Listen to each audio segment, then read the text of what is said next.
del organismo.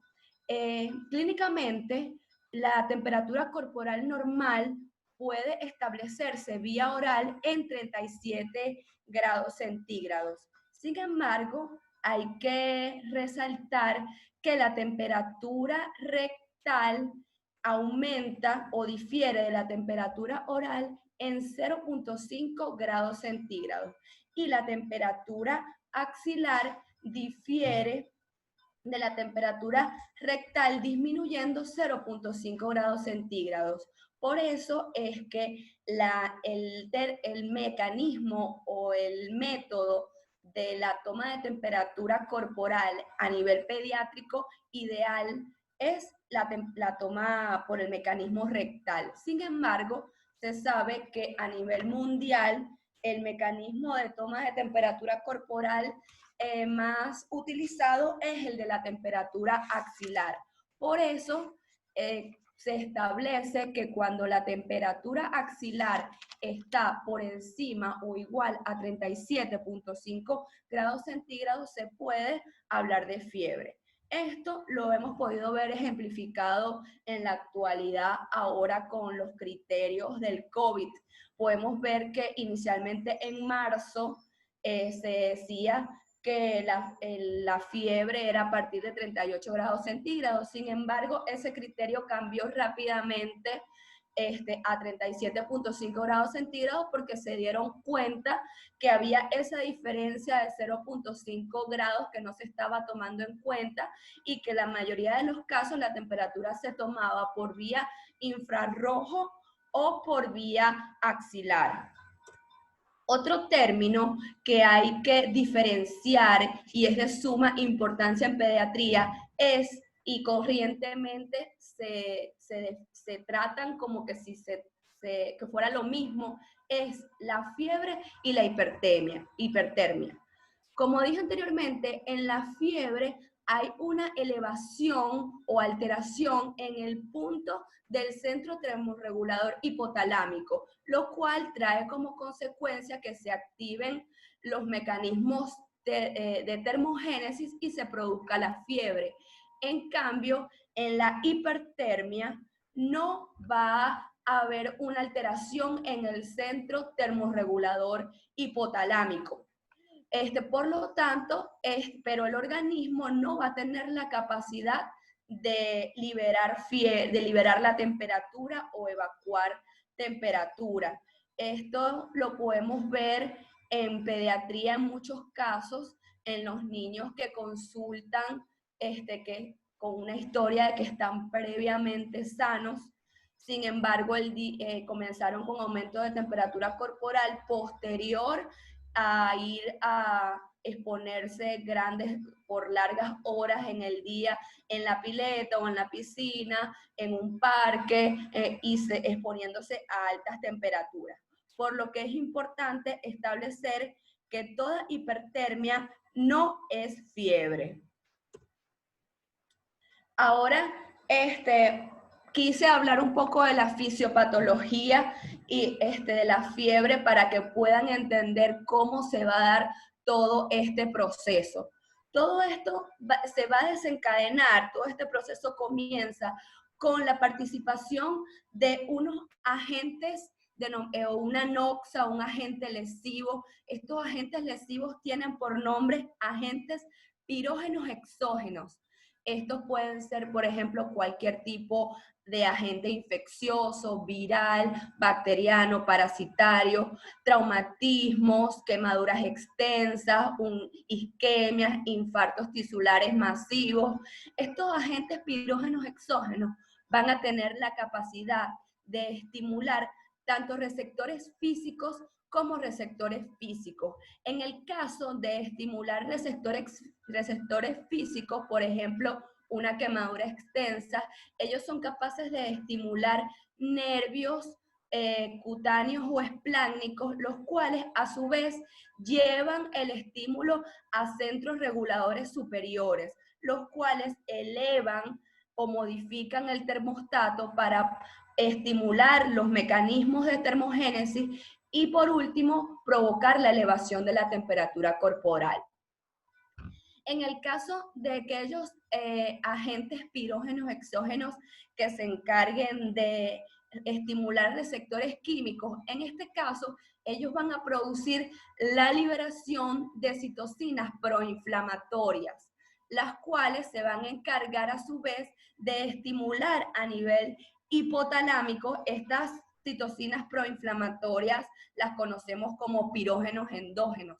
Ellas son encargadas de estimular a nivel hipotalámico la estimulación y elevación de prostaglandinas, las cuales regulan el termostato, lo elevan para la posterior producción de la fiebre.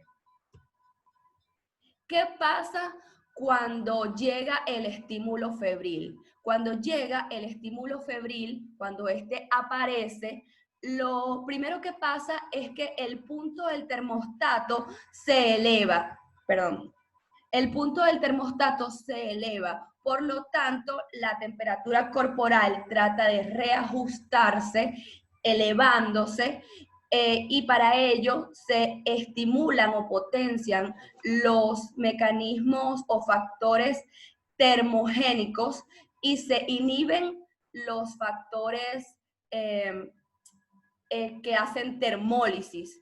Esto lo vamos a ver clínicamente presentado cuando los pacientes presentan signos y síntomas característicos de la fiebre, como son escalofríos, temblores, piloerección, hiperestesia, mialgias, artralgias, palidez cutáneo mucosa, cianosis distal y acrocianosis. Posteriormente, cuando sigue la evolución de la fiebre y este estímulo febril desaparece, el termostato vuelve a su punto original y con eso se reajusta, la temperatura vuelve a su punto más bajo y para esto se potencian los mecanismos de termolisis y se inhiben los mecanismos de termogénesis. En este caso, el paciente febril va a presentar los signos y síntomas de disminución de la temperatura corporal, como son taquicardia, taquipnea, rubicundez y sudoración. Ya aquí podemos ver cómo se enlaza la fisiopatología con los signos y síntomas que presenta nuestro paciente que estamos evaluando en la consulta o en la guardia pediátrica. La clasificación. Es súper importante conocer la clasificación de la fiebre porque, por ejemplo, en la consulta o en la guardia nos va a llegar una mamá que te va a decir, doctor o doctora, mi hijo desde ayer que tiene fiebre, nunca le ha bajado la fiebre, siempre ha tenido más de 38 grados de temperatura, se sube a 39, le baja a 38, después a 38.5, pero nunca le baja la fiebre. Entonces, tú tienes que tener la capacidad de explicarle a la mamá por qué esa temperatura no está bajando, qué tipo de fiebre es y por qué cumple ese patrón. Así, la ansiedad y la angustia materna disminuye considerablemente cuando se encuentra con un doctor que le puede explicar esto. La clasificación, entonces, tenemos que las fiebres se clasifican de acuerdo a la intensidad, a la duración total del síndrome y a la distribución temporal. De acuerdo a la intensidad, está febrícula, cuando la fiebre se encuentra entre 37 y 38 grados centígrados, fiebre entre 38 y 41 grados centígrados, e hiperpirexia, cuando ésta se eleva por encima de los 41 grados centígrados. La clasificación de acuerdo a la duración total del síndrome. Esta se puede clasificar en síndrome febril agudo, subagudo y crónico.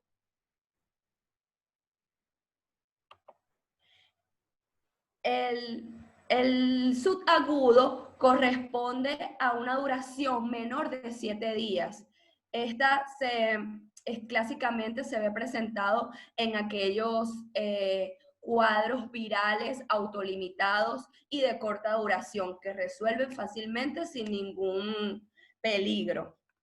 El síndrome febril subagudo tiene una duración de 1 a 3 semanas y clínicamente se caracterizan por aquellos cuadros que son principalmente bacterianos.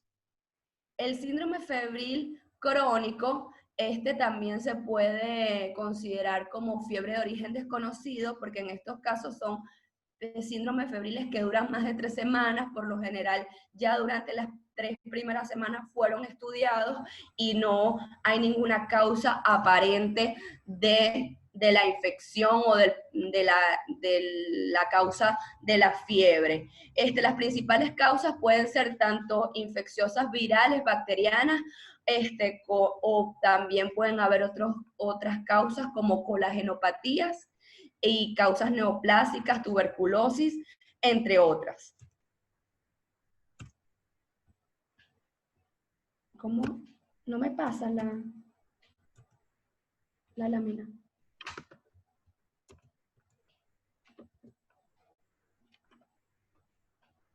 Mariam. Cuéntame. No me pasa la lámina, no sé qué pasa. Salte de la... Vuelve a poner en estado inicial y lo vuelves a colocar. Seguramente se quedó guindadito un poquitito. ¿Cómo hago? Poli. Ya va. Déjame silenciar.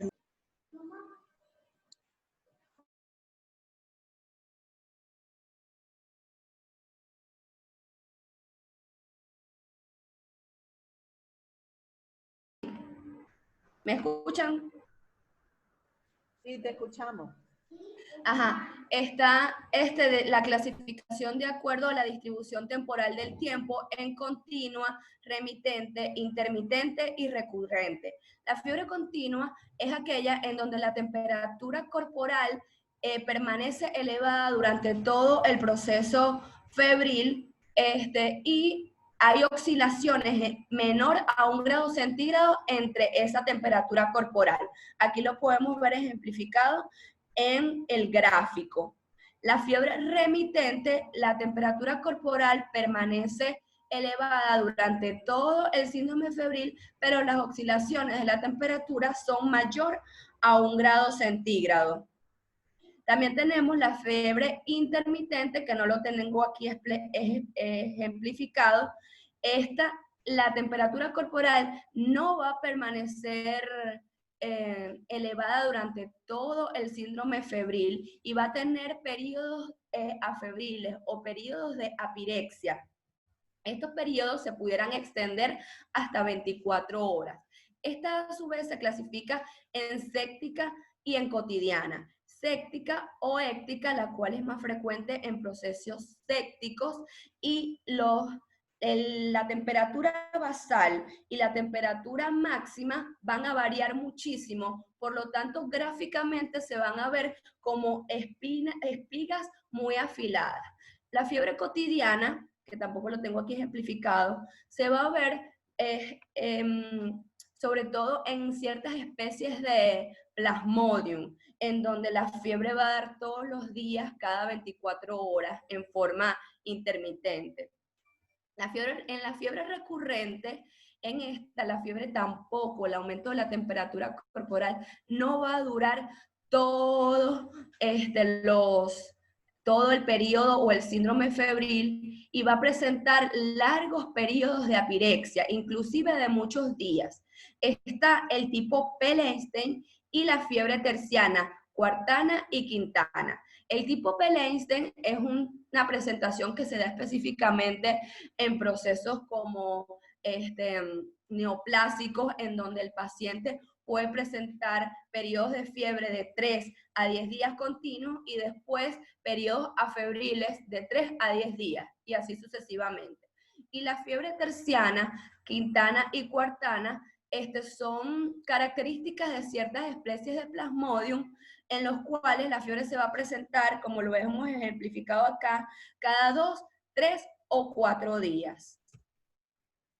Las causas de la fiebre son muchísimas. Acá les menciono varias como por mencionarlas: infecciones neoplásicas, vasculitis, conectivopatías, toxicofármacos, endocrinopatías, patología del sistema nervioso central. Sin embargo, en lo que nos compete en pediatría es que las causas de la fiebre van a variar de acuerdo a la edad y si se trata de una fiebre aguda, subaguda o crónica. En las principales causas de la fiebre aguda van a ser principalmente infecciones virales y autolimitadas que resuelven espontáneamente. Sin embargo, hay que establecer diferentes agentes y diferentes causas de acuerdo a los grupos etarios.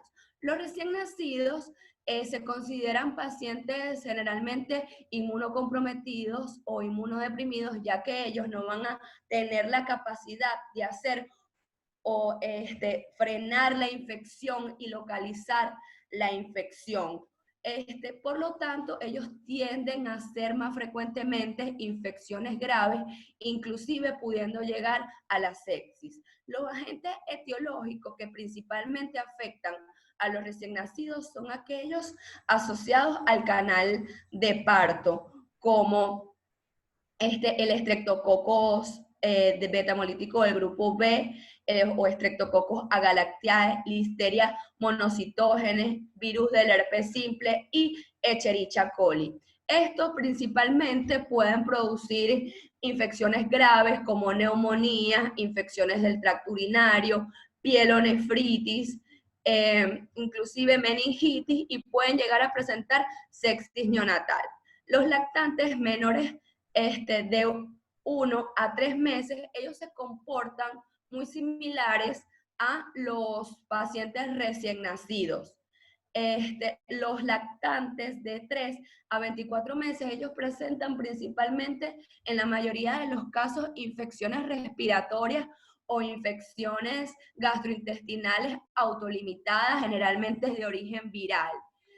Sin embargo, hay cierto número de pacientes, un porcentaje bajo, que pueden desarrollar infecciones graves como neumonías, infecciones del tracto urinario y meningitis. Los principales gérmenes que pueden afectar este grupo etario son el Streptococcus pneumoniae y el Haemophilus influenza tipo B.